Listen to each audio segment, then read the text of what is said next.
So Anna's got herself a beetle here.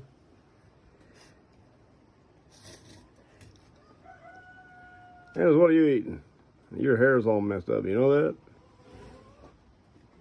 I have another plantain flowering, different kind this time. That's a big, big stalk. Here's the other one. Oh.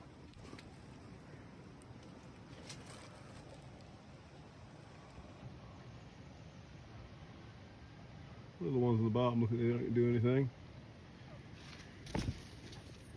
Got one more bunch over here. Yeah, so these are about not quite a year and a half old, these plants. So I figure the ones we plant will be about a year and a half before we get fruit. This to what you just saw in a year and a half.